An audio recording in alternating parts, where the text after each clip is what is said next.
embajadora! Querido Broso, no andes perdido en esta tu casa, la Casa de México. Estoy perdido y no sé qué camino me trajo hasta Por aquí. favor.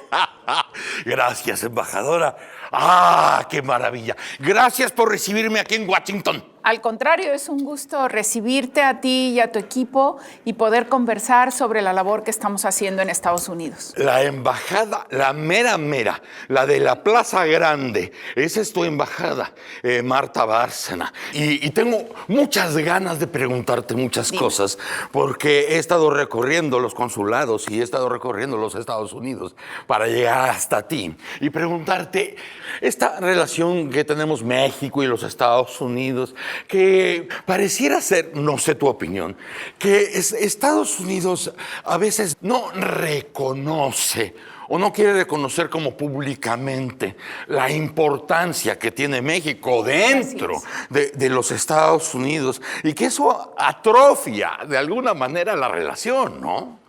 Mira, yo diría que la relación entre México y Estados Unidos, y eso lo he compartido con algunos expertos estadounidenses como la exsecretaria de Estado Madeleine Albright, es la relación más compleja que existe en el mundo. ¿Por qué?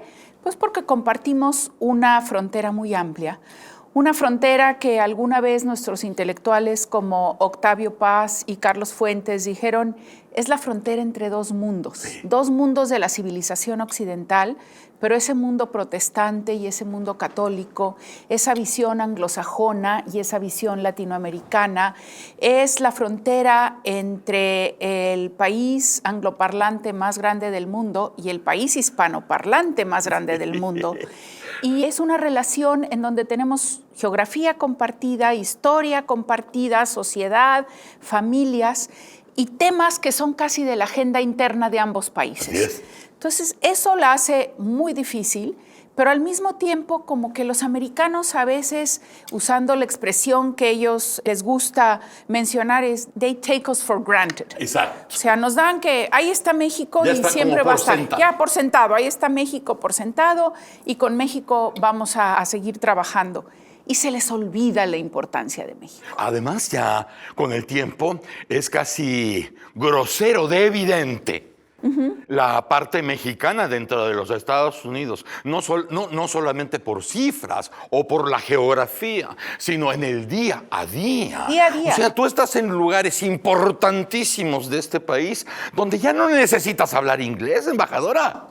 Mira, cifras para nada más recordar algunas impresionantes. México se convirtió en 2019 en el primer socio comercial de Estados Unidos, por encima de Canadá y China, con un comercio de 614 mil millones de dólares. Imagínate, el comercio de México con Estados Unidos es casi la mitad del Producto Interno Bruto de México.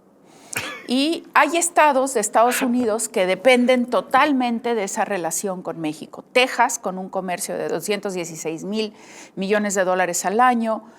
California, con 74 mil millones. Michigan, que tenemos un comercio con ellos de casi 70 mil millones de dólares. 36 millones de mexicanos de primera o segunda generación en los Estados Unidos.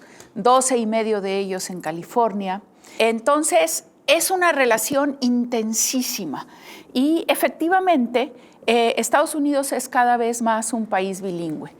Después de México se está convirtiendo en el segundo país hispanoparlante del mundo. Así es. Ahora vamos a empezar una campaña o a continuar una campaña y vamos a hacer una plataforma con el consulado que se va a ampliar después para una mejor enseñanza y conocimiento del español, de la literatura mexicana, de la música mexicana. Estamos trabajando en ello con una organización de la sociedad civil. Entonces, es una potencialidad al mismo tiempo que muchos retos enormes, porque aparte tú ves. A ver, la cocina de Estados Unidos hoy en día no se explicaría sin la influencia mexicana. los chefs mexicanos, los ingredientes mexicanos, la exportación de 1 millón de toneladas de aguacate al año a los Estados Unidos.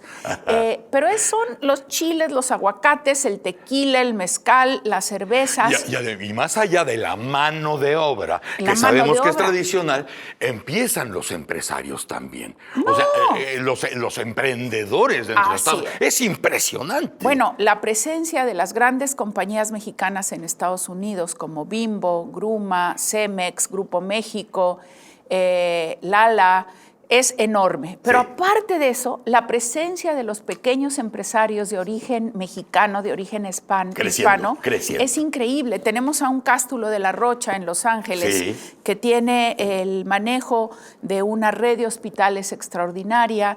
Tenemos de veras gente excepcional y una cosa muy importante, Broso, cada vez más mujeres emprendedoras. Claro. Cada vez más mujeres emprendedoras y cada vez más mujeres exitosas. De origen mexicano-americano, la presidenta de Girls Scouts, que es un movimiento diferente a los Boy Scouts, a los Scouts de México, es mexicana y era científica de la NASA especializada en cohetes. Y así tenemos historias de éxito que son maravillosas y que tenemos que repetir todo el tiempo para decir, el mexicano ya no es solamente el trabajador agrícola.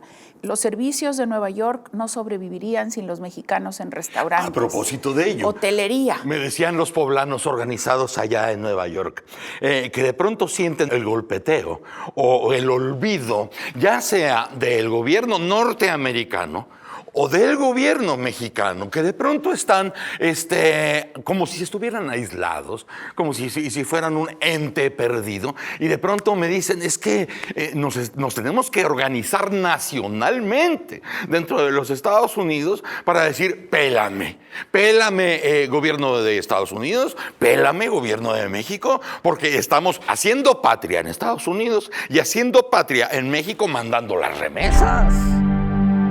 Hacemos un gran esfuerzo en la embajada y en los consulados. Tú hablaste con Reina, hablaste con Marcela, para tener cada vez una relación más estrecha con las comunidades mexicanas, para atender sus preocupaciones. Ahora, hay que entender que la comunidad mexicana es enorme. O sea, tenemos la red más grande de consulados en el mundo, 50. Es la red mexicana en Estados Unidos, 50. Pero pues ya te di los números, 36 millones de mexicanos de primera o segunda generación que requieren servicios, que requieren instrumentos especiales de inversión, que requieren una atención, que a veces son temas muy complejos porque son temas de salud, porque son temas de registro de hijos, porque son temas de educación. Mira, ahorita la gran batalla que estamos dando es que nosotros expedimos en Estados Unidos la famosa matrícula consular, que es una identificación con altos niveles de seguridad para la comunidad mexicana. Pues resulta que estos mexicanos regresan a México, quieren abrir una cuenta de banco y van a presentar su matrícula consular a los bancos en México y no se las valen. Entonces, la Secretaría de Relaciones y la Embajada, los consulados, estamos trabajando muy estrechamente con Hacienda y con la Comisión Nacional Bancaria y de Valores para decir, oigan, por favor, si la matrícula se reconoce como un documento de identidad en los Estados Unidos, reconózcanla en México. Porque hay muchos de ellos que no pueden abrir una cuenta de banco porque no les reconocen la matrícula. Pero fíjate, estamos hablando de palabras mayores, porque prácticamente estás al frente de un tercer país, embajador. Bueno, no me doy tanta importancia. Pero así es casi un tercer país. O sea, tú tienes Estados Unidos al norte, tienes México en el sur. Todo lo que pasa en medio es prácticamente un tercer país. Si Estados Unidos no logra reconocer la importancia y el peso específico de eso, o los bancos diciendo, no, yo no sabía nada de la matrícula, o sea, estamos casi bordando en el aire una cuestión que ya nadie puede negar de tan importante que es. Es importantísima, pero considero que la embajada es más bien un intérprete constante, un traductor constante. Es decir, ¿cómo explicamos nosotros en México cuáles son las ideas, los pensamientos, los marcos legales en los que Estados Unidos opera y cómo les explicamos a los americanos cuál es nuestra idea, nuestra importancia, nuestros marcos jurídicos y dónde encontramos las áreas de coincidencia y dónde vamos limando las asperezas? Y eso no es una tarea fácil. No. Pero para eso la comunidad mexicana es fundamental. Y los casos de éxito de la comunidad mexicana son fundamentales, pero también la protección de la comunidad más vulnerable.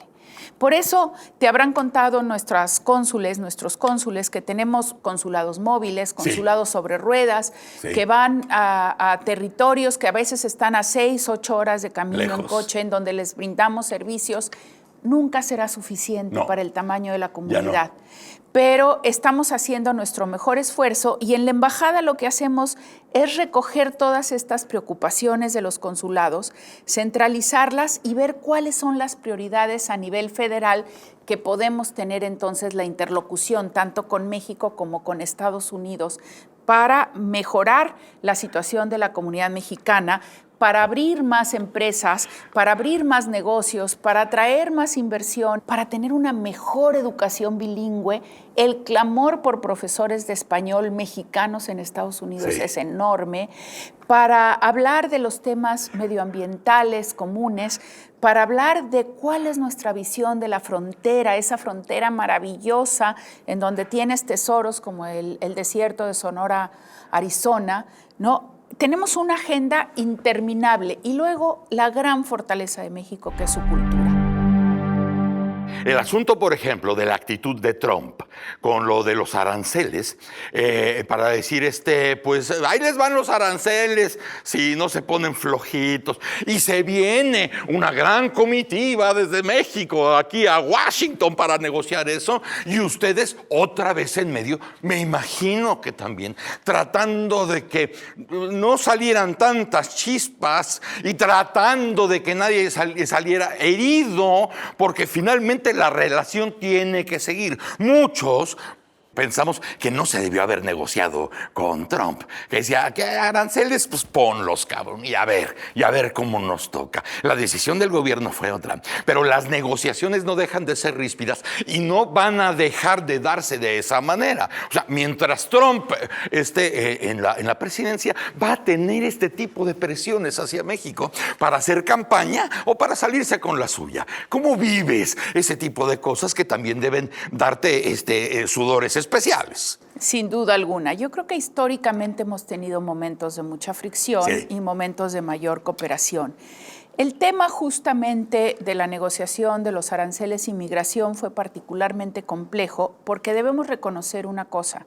Hubo un cambio radical en las características y los números de los flujos. Si tú ves un análisis estadístico de los flujos migratorios que cruzaban la frontera norte de México hacia Estados Unidos, a partir del año 2000 y sobre todo del año 2010 habían venido disminuyendo consistentemente, hasta llegar a cifras que en este momento, digamos, hay una cifra de mexicanos cero, es decir, más mexicanos están regresando a México que los que están llegando. O que, por diversas razones, ¿no? Que incluyeron las deportaciones masivas en el gobierno anterior de los Estados Unidos. De Obama. Pero de repente vimos un cambio bastante fuerte que se empezó a registrar a partir de septiembre, octubre de 2018, con unas caravanas que venían de América Central. Sí, Honduras, y venían de América Central porque tienen problemas muy serios de sequías. 60% de los migrantes vienen del área agrícola, de plagas en el café, de falta de oportunidades. Y entonces esos números comenzaron a crecer de una manera extraordinaria.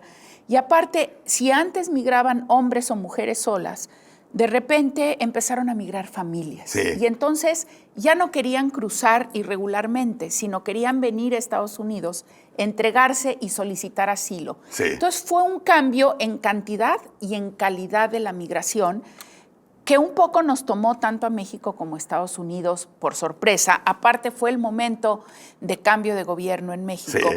Y de ajustes de las políticas migratorias. Y entonces también algunos de esos ajustes quizás se leyeron mal en Centroamérica, pensando que podían cruzar y transitar libremente por el territorio mexicano sin registrarse. ¿Y cuál era el riesgo de que cruce la persona sin registrarse? Tú te acordarás de la tragedia de San Fernando. Claro. En el gobierno del presidente Calderón. Claro. Que cuando se encontraron esos cadáveres, nadie sabía quiénes eran, porque nadie sabía que habían entrado al país. Hasta mucho después. Sí. Entonces, eso no nos puede volver a pasar. De ahí la importancia de registrar en la frontera sur quién entra, de tener un mínimo de orden en la frontera sur, de saber quién entra al país y qué va, porque si no te puede volver a pasar un caso como San Fernando. Pero además, fíjate, este tipo de tragedia tiene muchos detonadores. Muchos. Claro, más allá de la gente que pasa a la frontera, te acordarás del caso de San Fernando, que después decías, bueno, los agarraron los Zetas, Así ¿no? es. Los pusieron a Es que trabajar. los migrantes se vuelven carne de cañón Total. del crimen organizado, Claro. que es lo que debemos impedir. Y por eso, uno de los acuerdos también con el gobierno de los Estados Unidos, que no se le ha dado suficiente relevancia, es el combate al tráfico ilícito de personas. Sí. Eso sí. Lo que sí se ha logrado es en materia de congelar algunas cuentas de banco de personas identificadas como traficantes. Y esa debe ser la prioridad. Ahora, Sí, los coyotes se volvieron industria. y yo creo que más grave, porque los coyotes obedecían a unas quizás redes sociales de un pueblo que migraba a otro pueblo. Sí. Esto se convirtió en un negocio alternativo del crimen organizado, Claro. que al encontrar problemas con el tráfico de drogas, se orientó hacia el tráfico de personas y que está en el tráfico de armas. Entonces se vuelve un problema mucho mayor. Sí. Entonces, eso es el tema que también estuvimos enfrentando. Las negociaciones fueron muy difíciles. Alguna vez que ya no esté aquí, que pase un tiempo, escribiré mis memorias. Claro. Lo único que te puedo decir es que en mis 40 años de carrera diplomática, quizás fue la semana más difícil que he tenido. No sé si entiendas un poco mi resquemor de sentir que somos una especie de border patrol en Chiapas. Creo que finalmente se llegó a un punto que los norteamericanos querían hace mucho, a lo mejor desde las torres de Nueva York, de ir corriendo la frontera hacia el sur como protegiéndose, pero también ganando terreno, nuestro terreno. ¿Estoy mal si siento esto? ¿Estoy desadaptado? ¿Tengo que ir al psiquiatra? ¿Regreso al alcohol? Yo creo que tienes bastante razón en tu percepción. Yo creo que lo que hay que distinguir claramente es entre la necesidad de ordenar y registrar la frontera, que sea una frontera ordenada. Tenemos solamente 10 cruces fronterizos en la frontera con Guatemala, que es una zona aparte de jungla, de la selva lacandona, en donde del lado guatemalteco esos cruces casi no existen, y hay que distinguir entre la necesidad de ordenar y registrar y al mismo tiempo abrir posibilidades en México. Hemos recibido solicitudes de refugio sin precedente y la represión y la contención. Lo que no debe de haber es la represión. Sí. O sea, a lo mejor... Una cosa es el ordenamiento y otra cosa es la represión. A lo mejor lo que me duele un poco es que el orden en la frontera sur hubiera sido muy bueno que se impusiera como una cuestión propia o interna a una iniciativa del gobierno mexicano y no a la manita de puerco de los Estados Unidos. Es decir, me ordenas eso. Es que, Broso, el destino nos alcanzó. Como la frontera no se organizó ni se ordenó en tantos años. Sí.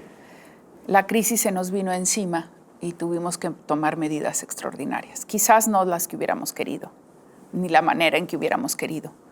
Pero yo creo que si logramos avanzar en el ordenamiento y con una visión humanitaria como la que hemos estado haciendo, sobre todo a través de la Comar, que afortunadamente ya se le reforzó, recibiendo cada vez más solicitudes de refugio en México, teniendo una actitud de solidaridad con los centroamericanos, entendiendo No de represión. su situación, no de represión, yo creo que podremos salir adelante.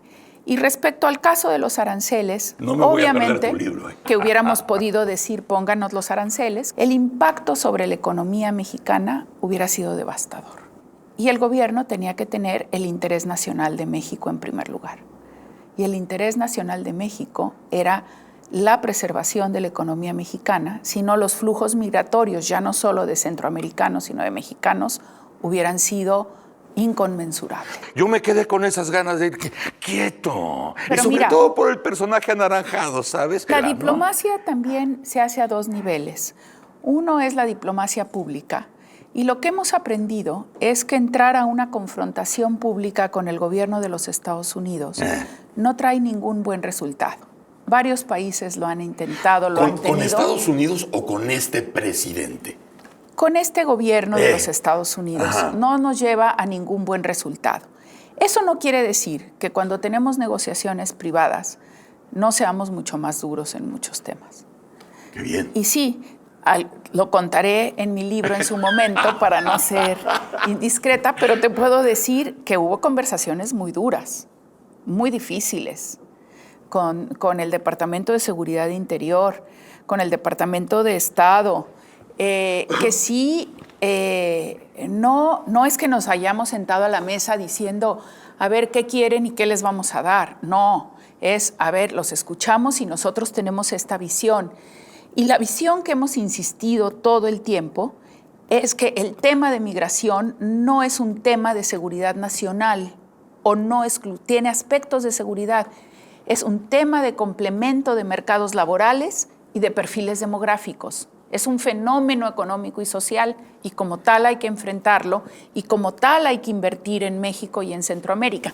En eso sí no logramos ponernos de acuerdo con los americanos. A lo mejor... Porque para ellos es seguridad y para nosotros es fenómeno económico y social. Como muchas cosas, ¿no? Así como la seguridad nacional en cuestiones del narco es allá, aquí la cuestión es de seguridad pública. O sea, también son esas visiones, Esas ¿no? visiones que constantemente las estamos hablando, viendo en qué coincidimos y a veces no coincidimos y se vale no coincidir, pero el no coincidir no quiere decir que no podamos encontrar ámbitos específicos de cooperación. A lo mejor cuando salga tu libro voy a entender con más claridad todo el contexto, porque también acuérdate que hay formas de contar las historias y creo que esa historia no se contó bien cuando regresaron de Washington los negociadores. Todavía el Senado no conocía muchas cosas. Mucha gente decía, oye, ¿y a qué hora entra la Secretaría de Gobernación? Porque este tipo de relatos incompletos también a lo mejor deja muy incómodos a muchos ignorantes como yo. Ahora que te escucho, eres ignorante. No, soy ignorante porque me estás informando de que hubo otras pláticas, hubo otras mesas, hubo otros jaloneos. Y fuertes. Que nadie nos contó. Pues porque parte de la diplomacia requiere de la discreción, porque a lo mejor si hubiéramos contado todo, el acuerdo y la manera de seguir adelante se hubiera visto entorpecida. Y lo que creo que logramos evitar la imposición de aranceles, no quiere decir que hayamos logrado evitar todas las diferencias con Estados Unidos, ¿eh? No. Esas, yo les digo que a veces... bronca por bronca por bronca. Así es, que el juego este de las ferias, que le das el martillazo en la cabeza a uno y te sale otro. Y sale otro. Porque así estamos todos los días. Esa es la agenda de todos los días. Ahorita, por ejemplo, pues estamos viendo la comparabilidad en términos de pesquerías para la protección de la vaquita marina. ¿Sí? Estuvimos siguiendo la lamentable decisión de la Suprema Corte sobre el caso de Hernández Güereca, que significa una absoluta denegación de justicia y que eso sienta precedentes sin duda gravísimos para la comunidad mexicana. Estamos viendo los temas justamente de fronteras, dónde vamos a construir más puertos y cruces, dónde vamos a tener inspecciones de carga conjuntas, cómo logramos detener el tráfico de armas de Estados Unidos hacia México, qué retos representan el fentanilo y las metanfetaminas, porque está cambiando también el panorama del tráfico de drogas. Estamos viendo cuáles son las prioridades para la comunidad hispana aquí, el tema de carga pública, cuándo el gobierno de México interviene en el proceso judicial con una amicus curia, es decir, expresando su opinión. O sea, es una agenda enorme y complicadísima y por eso hay tantas secciones en la embajada que cada uno se especializa en un área. Voy a aprovechar, hacer este paréntesis, porque ahora que hablabas de la importancia de la mujer en este terreno totalmente binacional, has dado tu apoyo y te has sumado a la marcha del 8 de marzo y al 9. Al paro. Al paro de las mujeres. Sí. El 9 ninguna se mueve y lo has hecho público. Mira, fue un largo proceso de reflexión y muy doloroso, porque aparte de ser mujer, soy madre de 2 hijas, abuela de una niña de 7 meses. Entonces, para mí el respeto a la mujer es fundamental. A lo largo de mi carrera en relaciones me ha tocado trabajar mucho en la protección de los derechos humanos, sobre todo también en la protección de la mujer. En la carrera diplomática he visto que el principal reto en materia de protección hacia las mujeres es el tema de la violencia doméstica. Y no solo en México, en Estados Unidos, en los países nórdicos, en Turquía, en donde he estado. Entonces, ante las tragedias del caso de Ingrid Escamilla y Fátima, yo en lo personal sentí que ya no podemos estar calladas. Ahora, estoy de acuerdo que el gobierno tiene que adoptar políticas públicas que enfrenten este gran ola de feminicidios que se remonta muchos años atrás, claro. No son recientes, pero que sobre todo como sociedad nos tenemos que plantear hacia dónde vamos. Sí. Porque yo siento que el país se nos está rompiendo entre las manos. No yendo, rompiendo. Rompiendo. Porque hemos perdido los valores esenciales del respeto a la vida humana, del respeto a la dignidad de las mujeres. Lo peor que puede pasar es la politización de la marcha y del paro. Sí. Que lo peor que puede suceder es que un partido político secuestre esta marcha, que se bajen diga todos. eso, que se bajen los partidos políticos y que oigan la voz desesperada de las mujeres que diga ya basta, y que de ahí vayamos a una reconstrucción de la sociedad, de los valores de la sociedad. Y por eso me sumaré al paro el día 9. El día 8 vamos a tener una reunión aquí en el instituto con las líderes comunitarias de Washington, de Virginia y de Maryland, y vamos a tratar también la problemática de las mujeres en Estados Unidos, en las comunidades mexicanas.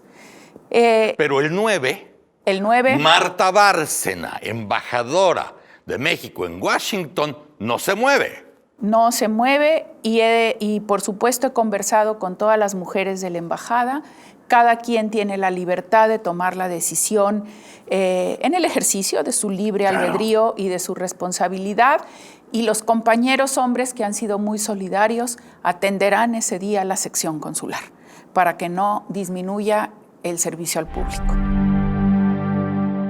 Me da mucho gusto saludarte. Sí. Me da mucho gusto visitarte. Siempre serán bienvenidos. Gracias de veras, porque hay muchas cosas por pasar todavía y quisiera que nos dejaras tantito tu puerta abierta. Está abierta de par en par para seguir conversando en todos los retos que tenemos en la relación con Estados Unidos. Lo que más me gusta de este sitio que están haciendo ahorita ustedes, Latinos, es que coincide con mi visión de que tenemos que reivindicar de manera más fuerte la presencia y la gran contribución de los mexicanos a Estados Unidos y de la comunidad latina en general.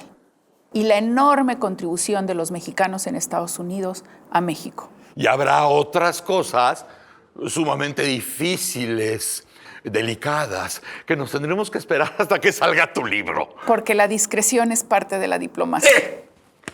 Gracias, Marta. Gracias a ti. Es un placer. Un gusto. Gracias. Aquí a todo tu auditorio, y las puertas de México en Washington están siempre abiertas. Muchas gracias, Marta. Si me permites, me están esperando. Perfecto, yo te acompaño. Sí, nos acompañamos.